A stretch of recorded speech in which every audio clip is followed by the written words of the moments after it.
La gratitude, la clé du succès d'une girl boss. Let's go! Hello, moi c'est Aurora, je suis coach d'empowerment et image stratégiste et ma mission c'est d'aider les girl boss comme toi à devenir des femmes charismatiques et stylées au travers de l'image. Car yes, l'image est un outil stratégique qui te permet de montrer à l'extérieur qui tu es à l'intérieur, et quand tu arrives à être authentique, tu vas attirer à toi les bonnes personnes et les bons événements dans ta life. Si tu es nouvelle, bienvenue, j'ai un cadeau pour toi. Tu peux télécharger dans la barre d'infos le PDF contenant les 7 pièces incontournables que chaque girl boss devrait avoir dans sa garde-robe.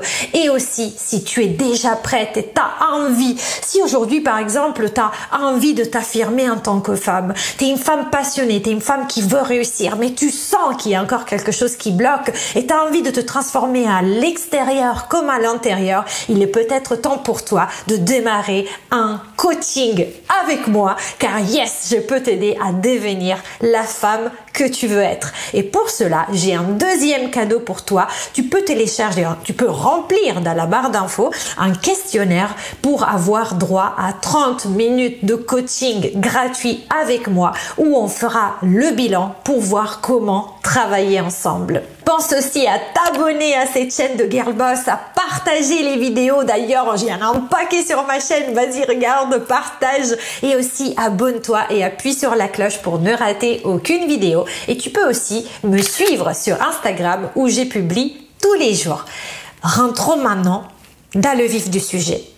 Si tu t'intéresses au développement personnel, tu auras entendu parler en long et en large de la gratitude. Mais peut-être aujourd'hui, tu as envie de changer ta vie, tu as envie de changer de job, tu as envie d'attirer à toi l'homme qu'il te faut. Tu crois dans le travail, tu te défonces au travail, tu as envie de devenir une vraie girl boss. Et pourtant, quelque chose bloque. Du coup, je vais justement te parler de la gratitude comme clé pour débloquer ce qui bloque aujourd'hui dans ta vie et qui t'empêche de passer au next level, au niveau supérieur, et devenir justement une femme stylée et charismatique. Comme on a vu, tu en auras sûrement entendu parler de gratitude. Mais qu'est-ce que c'est exactement ? Comment ça marche? Et d'ailleurs, est-ce que ça marche vraiment ou est-ce que c'est du bullshit? La gratitude, c'est une reconnaissance pour un service ou pour un bienfait reçu.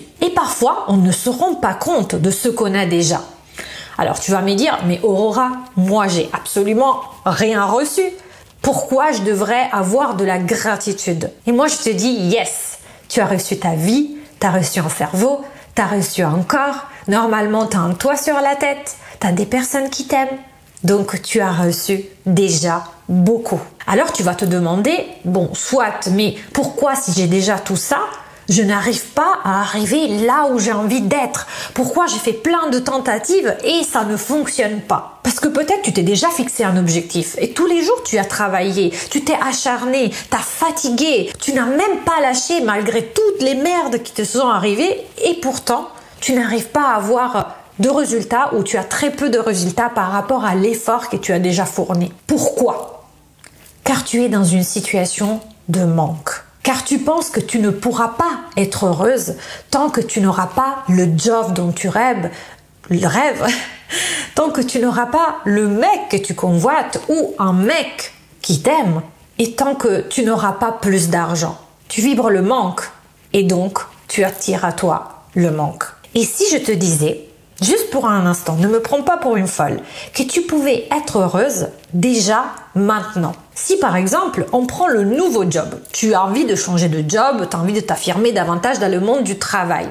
Pourquoi? Pour être reconnu dans ta valeur, sûrement. Et qu'éprouverais-tu si aujourd'hui, tu te sentais reconnu dans ton job? Tu serais comblé, épanoui, apaisé. Que ferais-tu si tu te sentais comblé? Sûrement, tu t'investirais davantage dans ton job parce qu'on te reconnaît, tu te sens bien, tu te sens reconnu et apaisé. Tu serais davantage motivé, donc tu doublerais d'efforts, donc tu obtiendrais des super résultats. Regarde maintenant, si tu as envie de changer de job et tu te dis que tu ne seras pas heureuse tant que tu n'auras pas changé, parce qu'aujourd'hui tu es convaincu que ton employeur te prend pour une pigeonne, pour la bonne poire, pour celle à qui on peut demander de travailler 10 heures par jour sans augmentation et qu'elle ne dira jamais rien. Tu vas avoir la rage contre ton patron si tu penses ça. Du coup, tu vas te démotiver, tu vas vouloir en faire le moins possible dans ton job actuel. Et peut-être comme erreur, comme tu en fais le moins possible et tu joues l'esquive, tu vas peut-être faire des erreurs.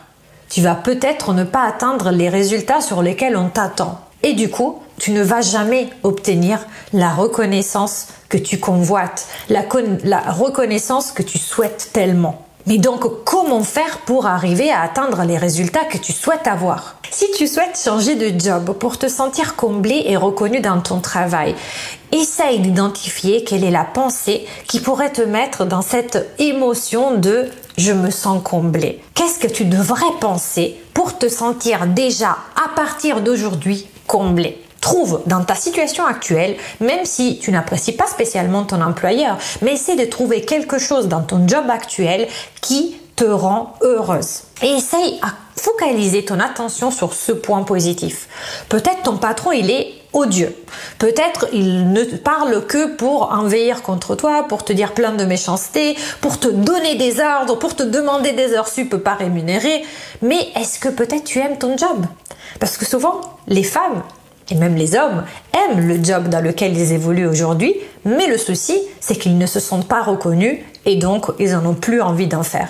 Mais si tu aimes ton job, focalise-toi sur tes actions, focalise-toi sur ce que tu ressens quand tu mets en place les bonnes actions pour ton job. Dis-toi que c'est quand même un job qui peut-être te permet de faire vivre ta famille, de contribuer au foyer, ou même toi-même de t'entretenir, de t'acheter des belles choses, des choses dont tu as envie. Ou tout simplement, tu peux te dire, si même cette pensée-là, j'ai gagné assez pour contribuer à la famille, te sonne faux parce que peut-être tu estimes que tu ne gagnes pas assez, tu peux tout simplement te dire, j'ai un job. Et tout le monde ne l'a pas. Vous savez qu'il y a plein de personnes qui ont perdu leur job pendant cette période un peu particulière. Donc déjà, j'ai un job pourrait être une pensée qui pourrait te mettre en joie. Comment te sens-tu si tu essaies de focaliser ton attention plus sur le positif que sur le négatif? Est-ce que tu sens pas davantage d'émotions positives qui du coup vont te driver à mettre en place des actions positives? Car on ne peut pas faire d'actions positives quand on est drivé par une émotion négative. Et peut-être même, si tu te focalises sur déjà ce que tu as, c'est-à-dire j'ai un job, prenons cette pensée, peut-être tu trouveras aussi assez de motivation parce que tu seras assez contente déjà d'avoir un job actuellement pour le soir avoir l'énergie pour peut-être chercher un autre job plutôt qu'être une loque sur le canapé devant Netflix en se disant que rien ne changera jamais. Mais si tu as cette énergie, tu te dis bon, j'ai déjà un job, c'est pas ce que je voulais vraiment, mais j'ai un job, je suis reconnaissante pour ça. Voyons voir ce que je peux faire pour en trouver un autre qui soit meilleur. Mais tu vas avoir cette émotion positive qui va te driver à chercher du boulot nouveau. Autrement, tu vas être épuisé. Et du coup, la troisième clé, c'est de réussir à s'aligner, à aligner justement ses pensées avec son énergie, avec les actions. Mais comment faire pour s'aligner? Écris. Et encore, écris tous les jours les raisons pour lesquelles tu peux déjà être dans un sentiment de gratitude. Les choses qui pourraient te mettre déjà en joie, les choses qui te rendent déjà reconnaissante, pour lesquelles tu es déjà contente. Fais-les sérieusement, avec constance. Fais la même chose aussi le soir. Essaye de mettre en place un journal de gratitude. Le matin, en te réveillant, tu écris au moins 3 choses, mais si tu peux en écrire plus, c'est encore mieux. Et le soir, avant de te coucher, pareil, tu écris sur un journal intime si tu veux, où il y a aussi des journaux de gratitude que tu peux t'acheter. Tu écris les 3 choses pour lesquelles tu es reconnaissante, que tu as vécu pendant la journée. Et dis-moi dans les commentaires ce qui se passe. Tu verras que ton mindset, petit à petit, ça va pas venir en une seule fois. Ne me dis pas je l'ai fait une semaine, ça n'a pas fonctionné. Mais si tu te focalises là-dessus, essaye pendant 1 mois au moins et dis-moi dans les commentaires ce qui se passe. J'espère que cette vidéo sur la gratitude de Girl Boss t'a plu. Si c'est le cas, mets-moi un pouce bleu pour que je continue de produire de nouveaux contenus. Abonne-toi à cette chaîne et aussi à mon Instagram. Et d'ici là, je te dis ciao et à la prochaine.